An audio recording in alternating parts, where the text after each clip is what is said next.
before time began, before the first star burned in the endless dark, before the heavens stretched across the silent void, there was only the one.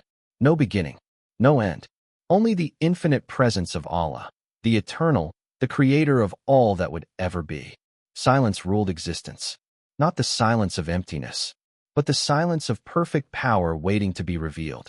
And then, with a command beyond sound, beyond language, beyond imagination, creation awakened. The birth of the heavens. Light unfolded like a boundless ocean. Layers of heavens rose one above another, vast and luminous, each filled with mysteries yet unseen. From divine light, angels were formed, beings of pure obedience, without hunger, without pride, without sin. Among them were Jibril, the bearer of revelation, whose wings spanned horizons unseen; Mikhail, guardian of rain and sustenance; Israfil, who would one day blow the trumpet that ends time; Malik, keeper of the fire. They spoke no words of rebellion. They knew only devotion, and the heavens trembled with praise. The hidden creation. Yet not all beings were made of light. From smokeless fire, another creation emerged, unseen, swift, and free. They were the jinn. Unlike angels, they were given choice. They could love or hate, obey or rebel, rise toward light or fall into shadow. For ages unknown to time, the jinn walked the early worlds, building kingdoms in deserts of flame and mountains of glass. Some remembered the Creator, many forgot, and corruption spread like a whisper in darkness. The one who refused to bow. Among the worshippers stood a being of great devotion, Iblis. He was not an angel, but his worship had raised him among them. For ages, he bowed without question. For ages, he believed himself the most faithful, until the day a new creation was announced. The creation of Adam. From clay shaped by divine will, Allah formed Adam, the first human, a being of earth and spirit. Into him was breathed a soul, knowledge, and a destiny unlike any before. The angels were commanded, bow to Adam, and they bowed, every one of them, in obedience to the Creator.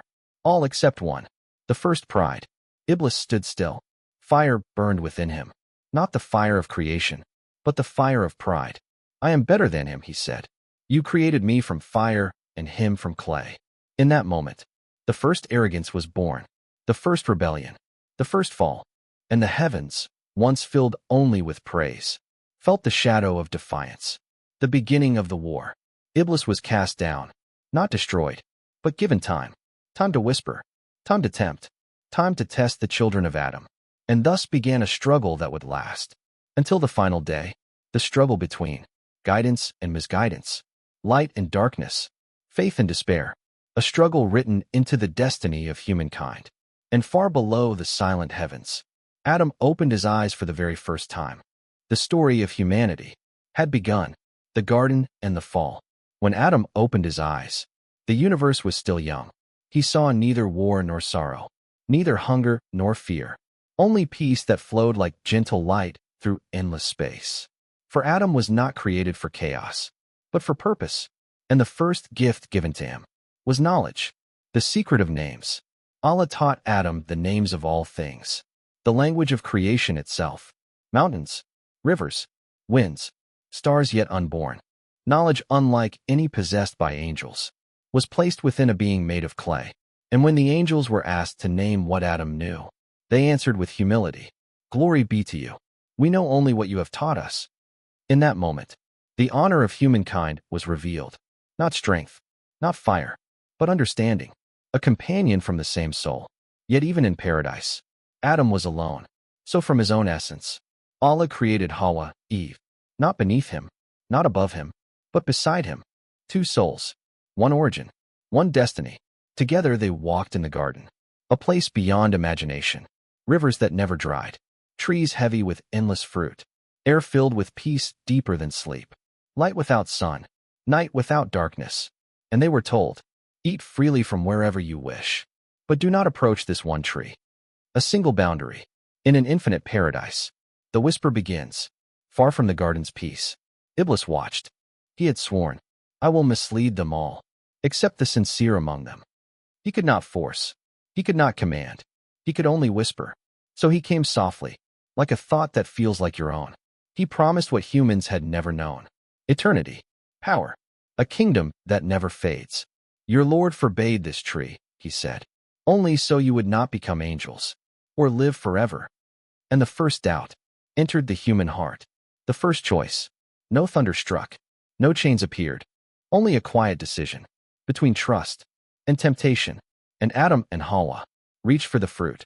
The moment they tasted it, the peace of the garden trembled, not because of the fruit, but because of disobedience.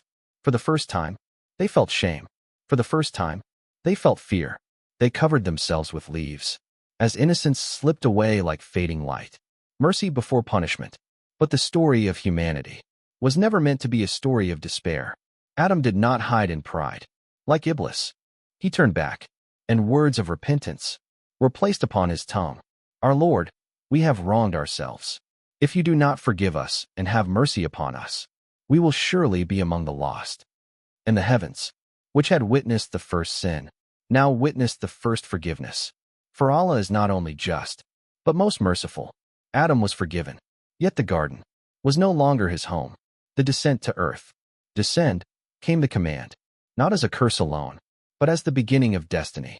To earth, where life and death would walk together, where truth and falsehood would struggle, where generations would rise and fall, like waves upon time's shore. But Adam was not sent alone.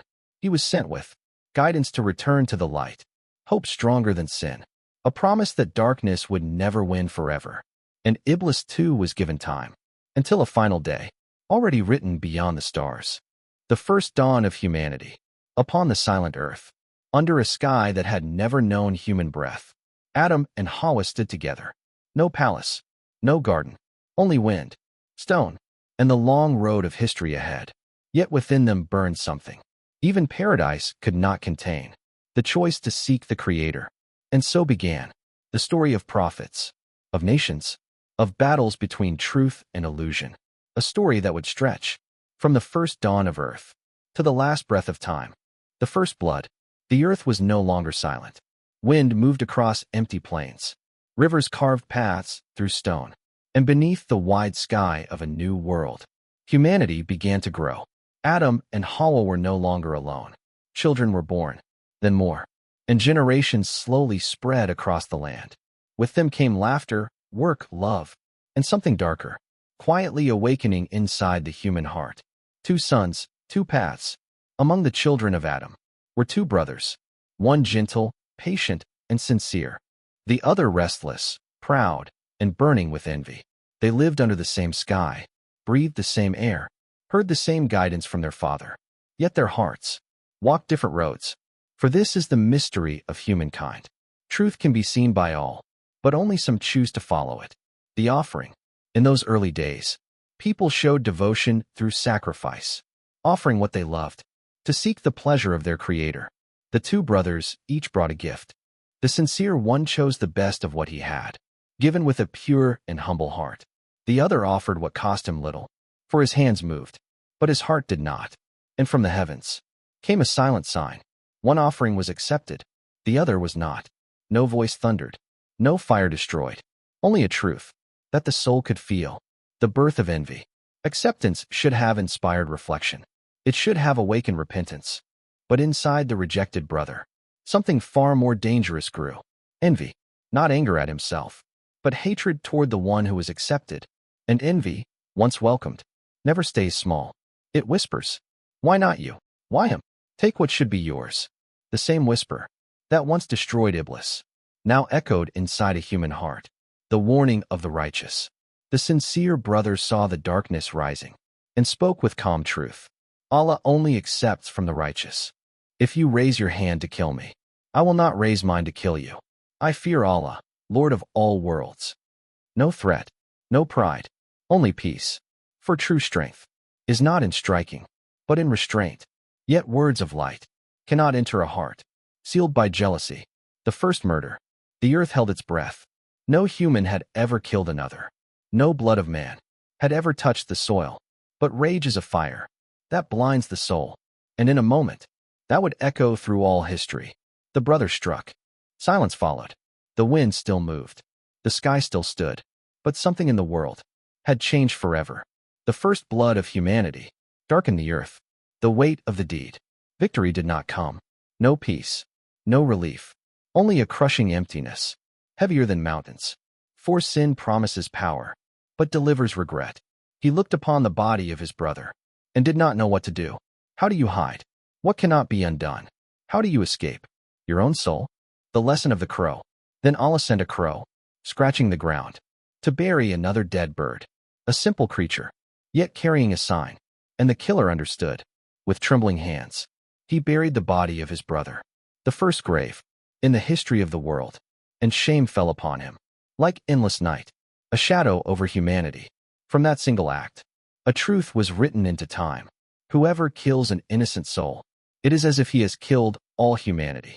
And whoever saves one, it is as if he has saved all humanity. The struggle between good and evil was no longer distant. It now lived inside the human heart. The road ahead. Adam wept for his son.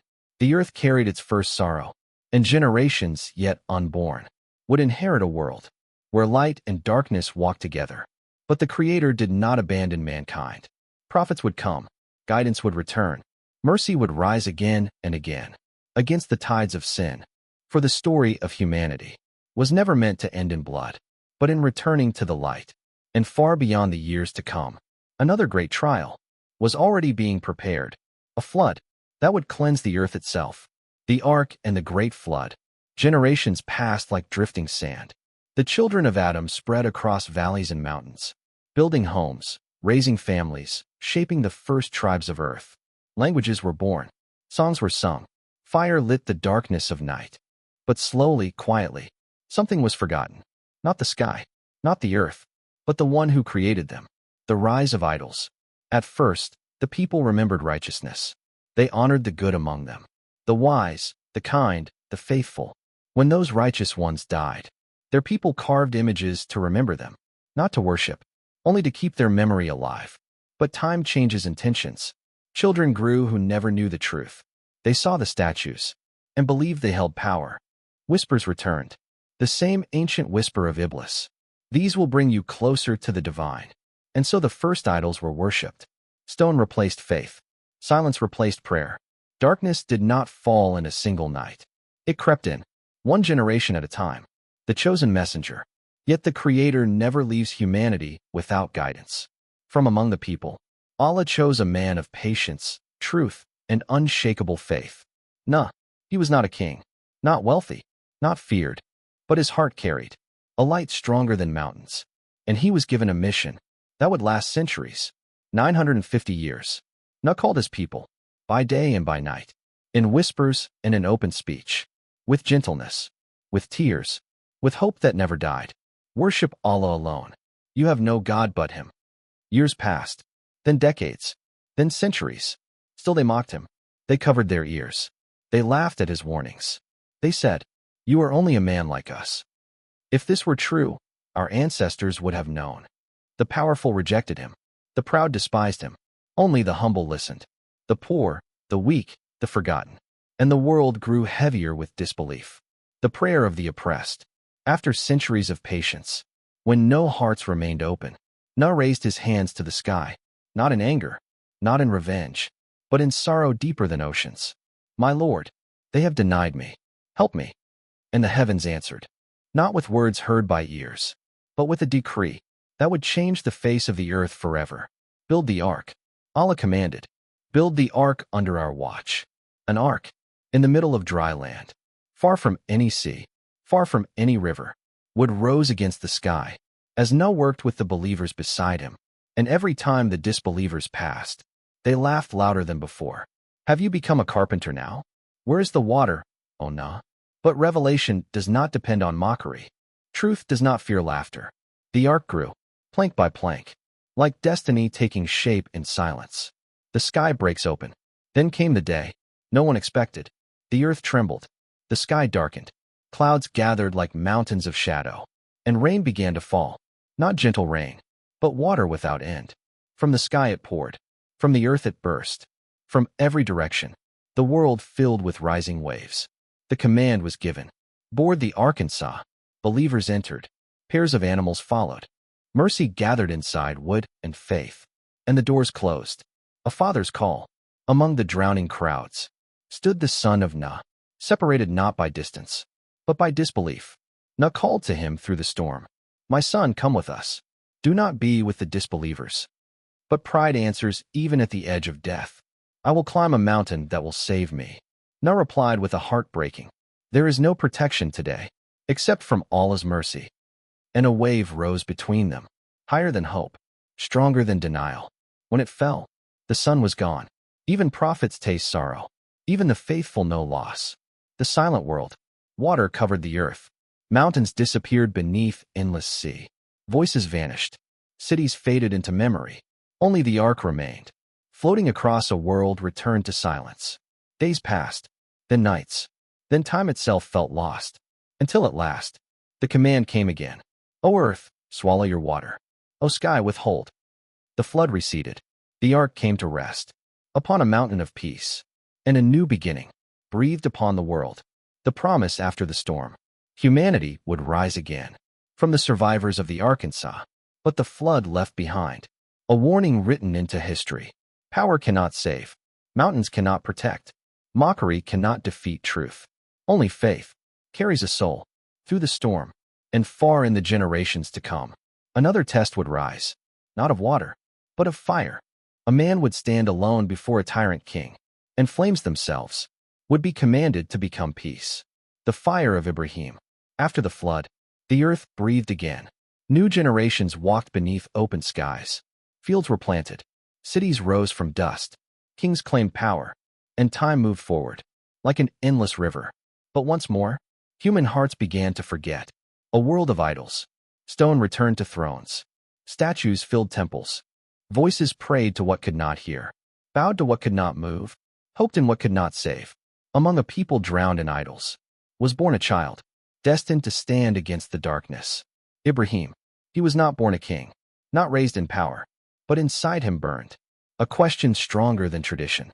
How can what we carve with our own hands be our God? The search for the truth. As a young man, Ibrahim looked to the heavens. He saw a star shining in the night and wondered, "Is this my Lord?" But the star disappeared. "I do not love what fades." He saw the moon rise in silver beauty, yet it too vanished. Then the sun, bright and overwhelming, filled the sky with fire. But when it set, Ibrahim understood. The true Lord does not disappear, and his heart turned fully to the one unseen, the creator of stars, moon, and sun alike. Breaking the silence. Truth is heavy when carried alone. Ibrahim spoke to his father, to his people, to the priests of idols. But tradition builds walls, thicker than stone. They answered with anger, mockery, threats. Yet Ibrahim did not shout, did not fear, for certainty in the heart is stronger than armies. The night of shattered gods. One day, when the people left for a festival, their temple stood empty. Rows of silent idols watched with stone eyes. Ibrahim entered, in his hand an axe. One strike, then another, then another. Stone cracked, dust fell. False gods collapsed into pieces. Only the largest idol remained, and the axe was placed upon its shoulder. When the people returned, rage filled the air like fire. "Who has done this to our gods?" And Ibrahim answered calmly, "Ask the largest of them, if they can speak." Silence followed, for even lies cannot hide forever from truth. The judgment of the tyrant. Power fears truth more than swords. So they brought Ibrahim before the king, a ruler who claimed control over life and death. The king argued with pride, boasted of his authority, challenged the young believer. But Ibrahim spoke one sentence that shattered illusion. Allah brings the sun from the east, so bring it from the west. And the tyrant was silent. Yet pride rarely surrenders to truth. When it cannot win with words, it turns to violence. The fire prepared. They built a fire, greater than any seen before. Flames rose like mountains. Heat drove people far away. Even birds could not fly above it. Ibrahim was bound, placed into a great catapult, thrown toward the burning sky. In that moment, between earth and fire, came a question from the unseen. "Do you need help?" And Ibrahim answered, "Allah is sufficient for me. He is the best disposer of affairs." Perfect trust, perfect surrender. Perfect peace. In the face of death. When fire became peace. Then came a command, not heard by human ears. O fire, be coolness and peace upon Ibrahim. And the impossible happened. Flames still burned, yet did not harm. Heat still glowed, yet did not touch him. Where death was meant to stand, a garden of safety appeared. The people watched in disbelief, powerless before a miracle that no king could command. Truth had faced fire, and fire had bowed. The journey begins. After this sign, Ibrahim was no longer only a man. He became a nation in faith, a traveler of deserts, a builder of sacred history. He would leave his homeland, face trials greater than flame, and raise a house of worship that would stand until the end of time. For from his path would come prophets, nations, and the final messenger, yet to be born, a test greater than fire. But the greatest trial of Ibrahim was still ahead. Not a king, not flames, not exile, something far deeper, a command that would test the very heart of a father. And through that trial, the meaning of sacrifice would be written forever into the story of humanity. The great sacrifice. Years passed like whispers across the desert. Ibrahim had walked through fire and emerged untouched. He had left behind homeland, comfort, and certainty, carrying only faith as his companion. And Allah honored him with a gift, more precious than anything he had known before. A son, the child of prayer. For many long years, Ibrahim had waited. His hair had turned silver. His strength had softened. Hope itself had grown quiet in his chest. Yet he never stopped praying. And when the prayer was finally answered, the joy was deeper than words. The child was named Ismail, a boy of patience, gentleness, and light. Not only a son, but a promise, love and trust. Time moved gently in those days. Father and son walked beneath open skies. They worked together, spoke together, laughed in the quiet peace of faith. Every moment wove love deeper into Ibrahim's heart. And that is when the test came. For the greatest trials are not given through what we hate, but through what we love most. The dream. One night, while the world slept in silence, Ibrahim saw a vision, clear, unmistakable, heavy with meaning. He was sacrificing his own son. Not once, but again and again. The same dream returned. And the hearts of prophets know when a dream is not merely a dream, but a command. Morning came, but peace did not. For how does a father carry such knowledge in his chest? A conversation beneath the sky. Ibrahim did not hide the truth. He spoke to Ismail with honesty and trembling faith. "O my son, I have seen in a dream that I must sacrifice you. So tell me, what do you think?" No chains, no force, only truth placed gently into the hands of a child. And Ismail, young in years, but vast in faith, answered with words that would echo through eternity. "O my father, do what you are commanded. You will find me, if Allah wills, among the patient." In that moment, the desert itself seemed to bow, for submission to Allah had been chosen by two hearts at once. The walk to destiny. They journeyed together toward the place of sacrifice, step by step, across silent sand. No angels visible, no miracle yet, only a father, a son, and the weight of obedience, heavier than mountains. It is said that whispers try to turn them back, fear, doubt, sorrow, but faith walked beside them, stronger than every whisper. The final moment. The place was reached. The test stood before them, as real as the earth beneath their feet. Ibrahim laid his son down gently, not with cruelty, but with tears known only to Allah. He turned his face away, so the blade would not meet the eyes he loved, and with a heart completely surrendered, he prepared to fulfill the command. When heaven spoke, at the very edge of the moment, when obedience had become complete, the heavens called out, "O Ibrahim, you have fulfilled the vision." The blade never fell, for Allah does not desire blood, but faith proven true. In place of Ismail, a ram was sent from the unseen, a mercy descending upon the earth. The sacrifice was made, but the son was saved, and relief flowed through the desert, like the first rain after endless drought. A legacy written in time. That moment was never meant to fade into history. It became a sign for all generations. That true sacrifice is surrender of the heart. That love for Allah is greater than love for the world. That mercy always waits, beyond sincere obedience. And every year thereafter, believers would remember. Through sacrifice, through prayer, through gratitude. Not death, but devotion. The house that would stand forever. After the trial, another command came to Ibrahim, not of loss, but of building. Together with Ismail, he would raise a sacred house. In the empty desert valley of Baca, stone upon stone, prayer upon prayer, they built the Kaaba, a place where hearts would turn, until the end of time.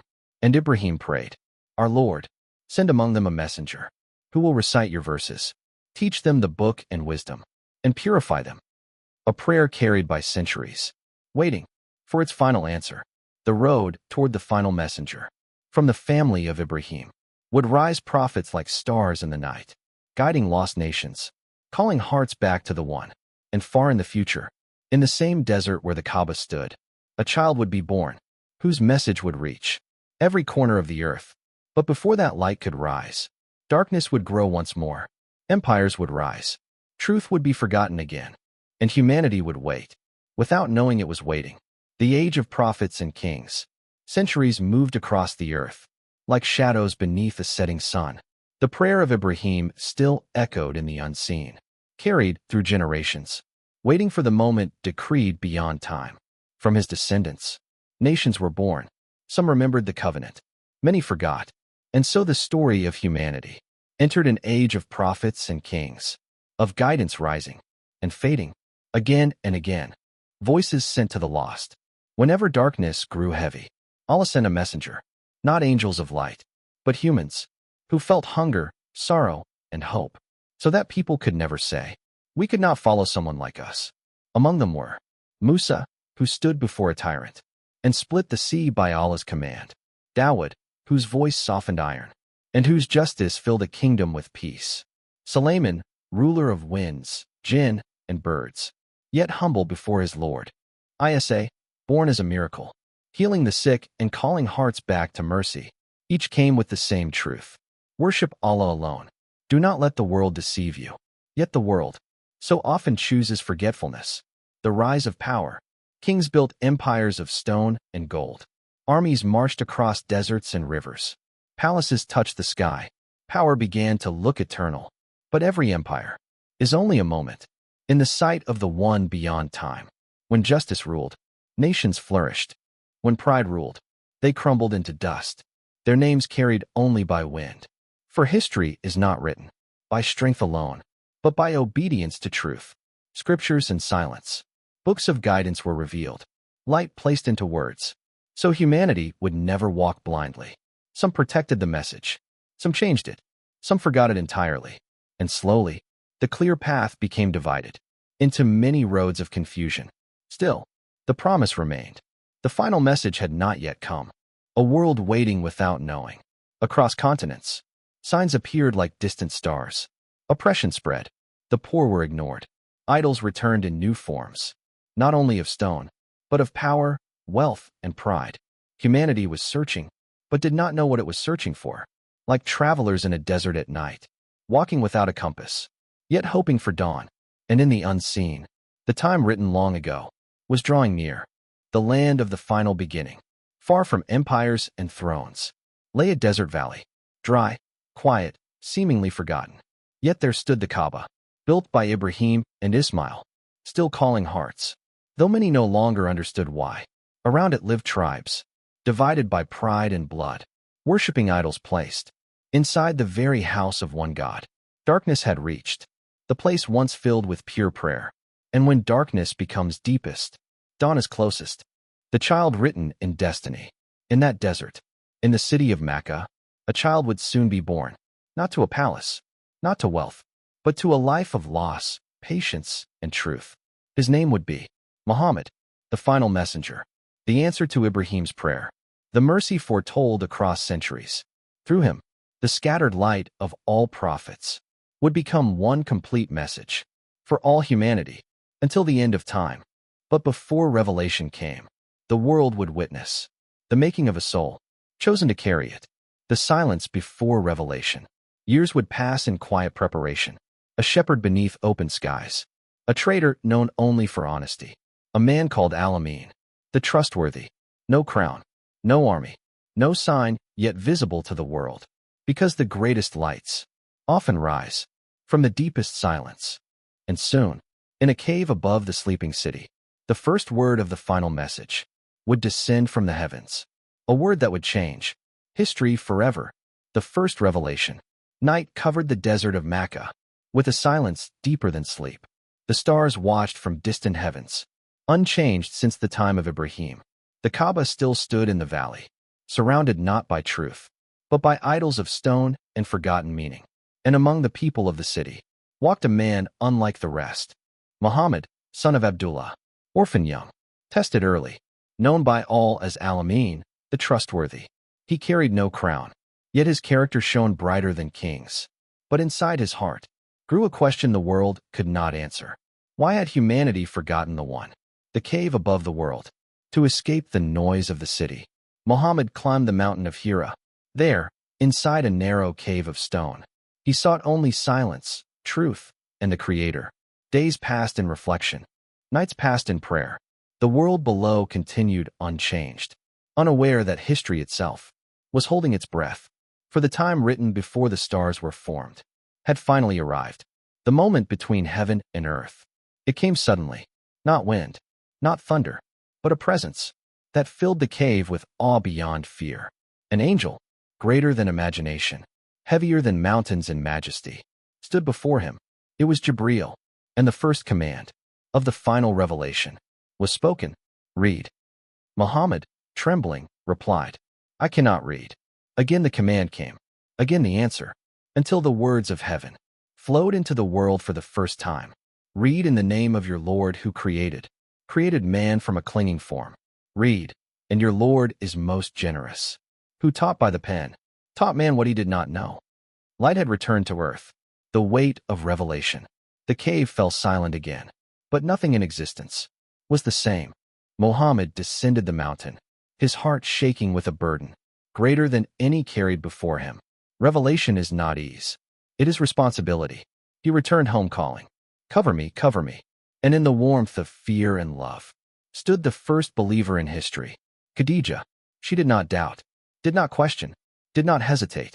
She said words that became comfort for all time. Allah will never disgrace you. You keep family ties, help the poor, honor the guest, and stand with truth. And faith began, not with crowds, but with one believing heart. The secret call. For years, the message was whispered quietly. A few souls accepted the truth. The young, the weak, the sincere, those whose hearts still searched for light. Among them, Abu Bakr, the loyal companion. Ali, the courageous youth. Zayd, freed yet forever faithful. Small in number, but vast in faith, because truth has never depended on crowds. When silence became a voice, then came the command. Proclaim openly. Muhammad stood before his people, the same tribes who trusted him yesterday, and called them to something their pride could not accept. Say, there is no God but Allah. Idols trembled in meaning, though stone did not move. Power felt threatened, tradition felt attacked, and the city that once honored him turned into a place of persecution, mockery, torture, boycott, loss.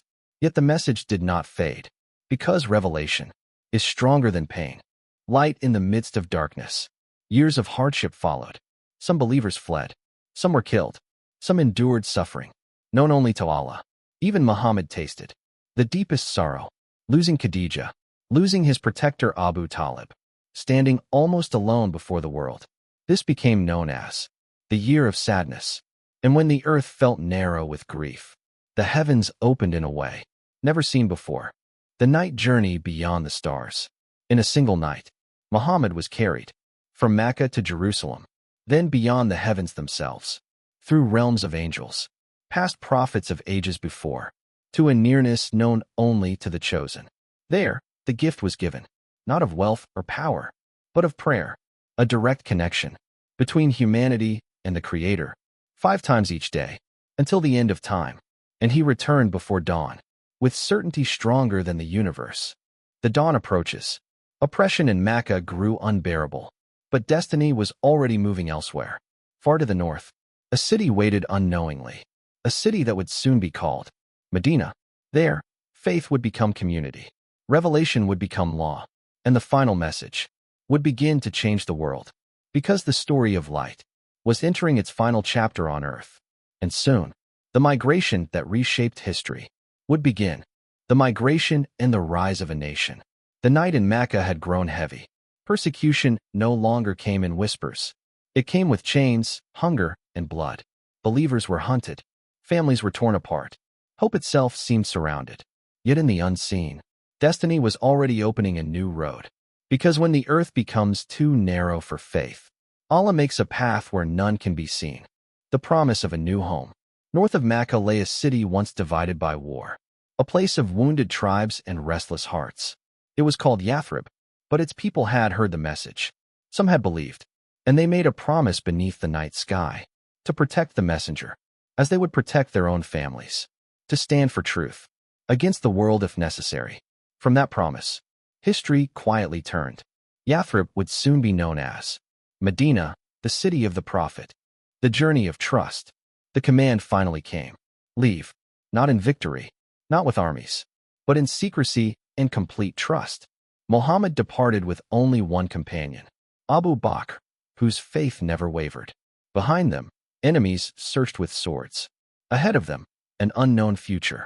They hid inside a cave, while danger stood at its entrance. Fear whispered, but Abu Bakr heard the calm reply, "Do not be sad. Indeed, Allah is with us." And protection descended, in ways no army could understand. What is written by heaven cannot be stopped by earth. The dawn of Medina. When they finally entered Medina, the city did not greet them with silence, but with joy. Voices filled the air with welcome. Children sang in the streets. Hearts long divided felt unity for the first time. Here, faith was no longer hidden. Here, a community was born. A mosque rose from simple earth, not a palace of kings, but a house of prayer, equality, and mercy. Brotherhood was formed between strangers who became family. Justice replaced revenge. Hope replaced fear. For the first time in history, a society stood, not on blood or wealth, but on belief in one God. Trials of survival. Yet light is always tested. Armies marched toward Medina. Battles became unavoidable. Small numbers faced great forces. At Badr, the weak defeated the mighty. By Allah's permission. At Uhud, loss taught patience and humility. At the trench, faith stood firm, while enemies surrounded from every side. Each trial carved strength into the heart of the new nation. Because victory in Islam was never only about war, but about steadfastness. Mercy stronger than revenge. Years passed. The message spread across deserts and tribes. Enemies slowly became allies. Hearts once closed, opened to truth. Then came the moment no one in Mecca expected. Muhammad returned, not as a refugee, but as a leader of thousands. The city that once expelled him now stood defenseless before him. History had seen conquerors before. It expected revenge, punishment, blood in the streets. But mercy spoke instead. Go, you are free. And the greatest victory was not the capture of a city, but the forgiveness of its people. Idols within the Kaaba fell, not with rage, but with the calm return of truth. Truth has come, and falsehood has vanished. The message completed. In the years that followed, Arabia transformed. Tribes united. Justice spread. Revelation continued to descend, guiding law, worship, and life itself. Until one day, during a farewell pilgrimage, beneath the open sky, a final verse was revealed. Today I have perfected for you your religion, completed my favor upon you, and chosen for you Islam as your way. The mission was complete, the trust delivered, the light established on earth. But every soul sent to this world must one day return. The final farewell. Soon after, illness came gently, not as defeat, but as the closing of a perfect journey. Muhammad's last words were not of power or kingdom, but of prayer, mercy, and care for others. And then, the soul that carried the final revelation returned to its creator. Medina wept. The world felt emptier, but the message remained, unchanged, protected, eternal. Because prophets leave, yet guidance stays. Toward the final horizon, the story of revelation on earth had reached its completion, but the story of humanity was not yet finished. Time would continue. Generations would rise and fall. The world would again fill with trials, injustice, and doubt. And beyond the edge of history waited a day promised since the beginning.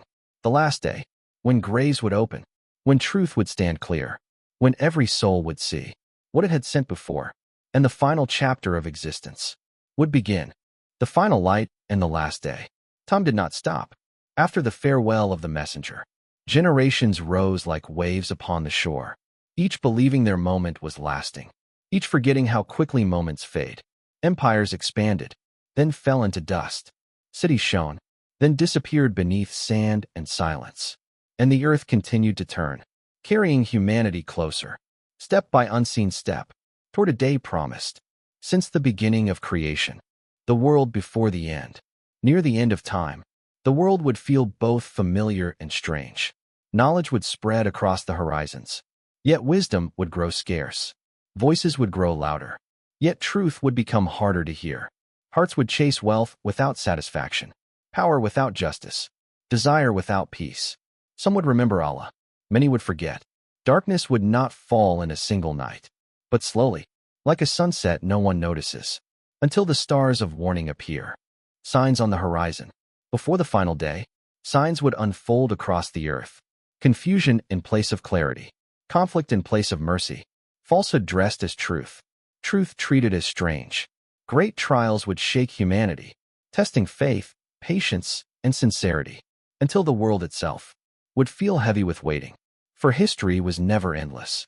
Creation was never without purpose, and the command written before time was drawing near. The trumpet of Israfil. Then, in a moment unknown to all creation, the silence of the universe would break. The angel Israfil would raise the trumpet that had waited since the birth of the heavens, and with a sound beyond imagination, the order of the world would shatter. Mountains would crumble into dust, seas would overflow and vanish. Stars would fall like dying sparks. The sky itself would tear open. Everything known would come to an end, not slowly, not gently, but with absolute certainty. Because when Allah decrees the end, nothing remains. The silence after everything. Then there would be silence, deeper than the silence before creation. No kings, no nations, no voices, no time, only the truth. That was always there. To Allah belongs everything. And after a span known only to Him, the command would come again. Return, the resurrection. Graves would open, like seeds breaking through earth after rain. Bodies restored, souls returned. Humanity gathered, from the first of Adam's children to the last born before the end. No wealth, no titles, no masks, only deeds, only truth, only the reality each soul prepared. Fear would fill the air, except for those whose hearts had lived in remembrance of their Lord. The day of perfect justice. On that day, nothing would be hidden. Every word spoken, every tear shed, every kindness, all laid bare with perfect clarity. No soul wronged, no good forgotten, no evil ignored. Because Allah is perfectly just and infinitely merciful, the scales would be set, the records opened, and humanity would finally see the true weight of a single sincere deed. The bridge and the light. A bridge would stretch over the fire, thinner than a hair, sharper than a blade. Some would cross like lightning, some like wind, some crawling in fear, and some would fall. Yet even there, mercy would continue to reach those who carried faith, no matter how small. For Allah's mercy is greater than the oceans of sin. For those who truly return to Him, the garden without end. And then, for the people of faith, the gates of paradise would open. No pain, no death, no sorrow, no fear of loss. Rivers of peace, gardens of light, joy that never fades. Nearness to the Creator, greater than every blessing. A home not for years, but for eternity, where the story of struggle ends, and the story of peace truly begins. The final truth. This was always the destination. From Adam's first breath, to Noah's flood, to Ibrahim's fire, to the revelation of Muhammad, to the final rising of humanity. The story was never about the world alone. It was about returning to the one who created the world. And when eternity begins, every soul will know with certainty. Nothing was random. Nothing was unseen. Nothing was without meaning. Only the eternal light remains.